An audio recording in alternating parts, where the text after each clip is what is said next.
And today we are looking at a worldview versus a biblical worldview. And I have Dr. David Becker in the studio with me.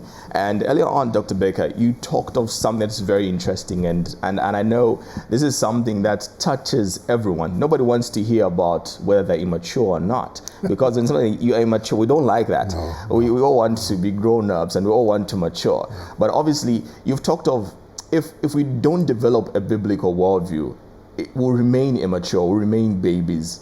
And so maybe what I would love us to look at as we get to the end of the program is how can one develop a biblical worldview? Going to, in a few months, in just a couple of months, I'm going to be 66 years old.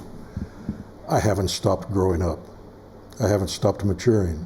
My body has been changing through all these years, and I've got more gray hair and a few more wrinkles and a few more things, but I've also tried to grow up in maturity in my thinking. And that's what we're talking about as far as being a Christian. When you're born again, you don't know everything of God. You don't know all the ways of living the Christian life. And it takes time to grow up in all the things, not just accumulating books and the facts and figures and memorizing things, but on how to live it. When you tell children how to do things, but they don't know how to apply it always. They simply obey. They reach teenage years, a little rebellion, get a little older, and then they start realizing mom and dad were smarter on some things than they thought they were. And that's what being a Christian is, growing up. We use these terms, biblical worldview and worldview, more to help us to understand these core values that are so necessary for us to have a dynamic life as a Christian. And maybe the better way to use words to use would be to think like Jesus. How do we think like Jesus? Because he was a kingdom thinker. And we're to be like him. Christ is in us, and we are to be in him. And all of our thinking is to be like Christ. And how does that happen?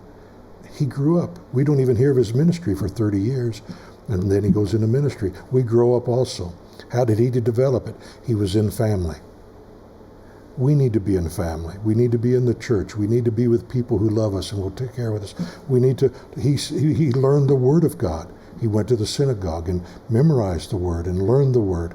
We need to get into the Word. If we're going to talk about biblical worldview and kingdom thinking, there's only one source, the Bible. Well, let's get into the Bible. Not reading it devotionally, but reading it to understand what it's saying about God and about his way of understanding his creation, and then how we should see it. We need to be intentional. Most people just get up and life happens. Life happens. And we react to what happens.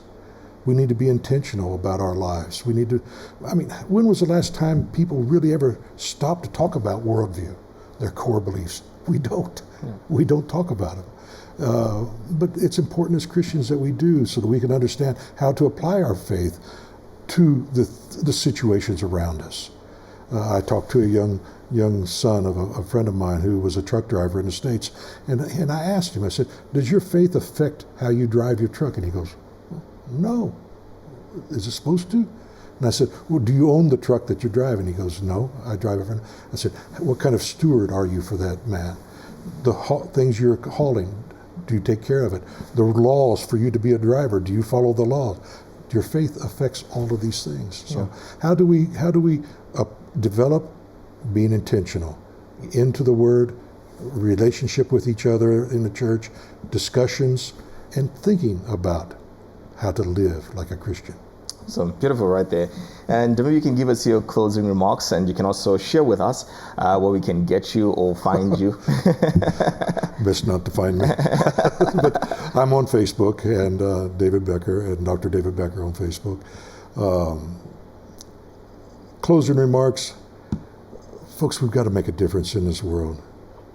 And we can only do it when our faith makes a difference in us. People don't want just another religion, don't want just another book. They want to know how to live. We say we are Christians, how do we live? Not just on Sunday, not just in religious moments, but when, character is who you are when nobody sees you.